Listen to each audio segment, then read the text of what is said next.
अस्सलामुअलैकुम वरहमतुल्लाहि ताला वबरकातुहू। सामीन नाज़रीन कराम, कैसे हैं आप? ठीक हैं? मैं भी अल्हम्दुलिल्लाह आपकी दुआओं से बिल्कुल ठीक हूँ। बस बाकी तो सब खैर आफ़ियत है।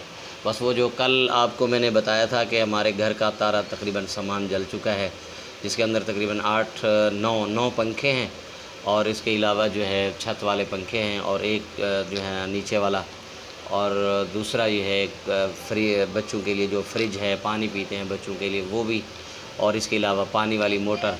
तो काफ़ी परेशानी चल रही है। आप लोगों से, देखने वालों से गुजारिश है कि आप मेरे लिए दुआ करें कि अल्लाह पाक मेरे लिए आसानी पैदा करे। परेशानी इतनी हो रही है कि कल है पीर, तो आज एतवार है, आज स्कूल मदरसा बंद है।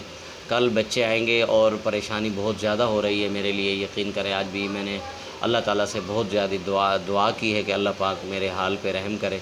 और जो है ना, बच्चे कुरान पाक पढ़ने वाले बच्चे हैं, तो उसके लिए बड़ी परेशानी होती है। कल वो आएंगे और तकरीबन 150 के करीब बच्चे हैं, उनको बिठाना, उनके लिए इंतज़ाम करना, पानी का इंतज़ाम करना होता है।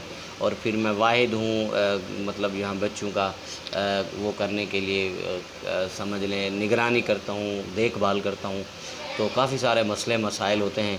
तो आप लोग मेरे लिए ख़ुसूसी दुआ कीजिएगा कि अल्लाह पाक जो है कोई ऐसी गैब से इमदाद फरमाए कि अल्लाह पाक जो है ना, ये मेरे सारे मसले हल हो जाएँ, क्योंकि नुकसान काफ़ी है।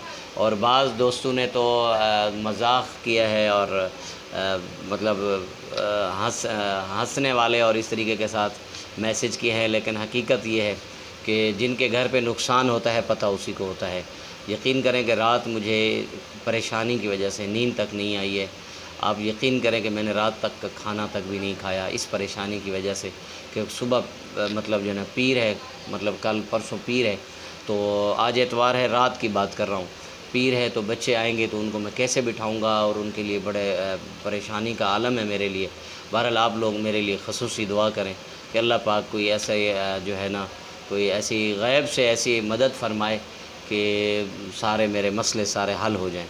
पहले भी एक मसला चल रहा है, ऊपर दरसगाह बनाई है, तो उसके ऊपर छत का भी प्रॉब्लम चल रहा था। अभी ये मसला अल्लाह पाक ने अचानक दे दिया। बहरहाल अल्लाह पाक आज़माता है और अपने नेक बंदों को ही आज़माता है, और अल्लाह ताला ने करम किया कि हमें भी उस लिस्ट में शामिल किया। बहरहाल अल्लाह ताला जो है, मदद भी अल्लाह ताला से मांगनी चाहिए। तो मैं सिर्फ़ आप लोगों को दुआओं की दरख्वास्त करूँगा कि आप मेरे लिए और मेरे मदरसे के लिए और मेरे मदरसे के अंदर जितने भी बच्चे पढ़ते हैं उनके लिए, सब आप उनके लिए, उनकी कामयाबी के लिए और मेरे मदरसे की कामयाबी के लिए, और अल्लाह पाक जो है ना हमारी इस काविश को कबूल फ़रमाए। बस यही आप मेरे लिए दुआ कर दें तो मेरे लिए बहुत बड़ी बात है। तो बाकी सबब असबाब अल्लाह ताला की ज़ात है, वही सब कुछ होने का यकीन अल्लाह ताला से, और गैर मखलूक से कुछ ना होने का यकीन हमारे दिलों में आ जाए, यही असल हकीकत है इंसान की।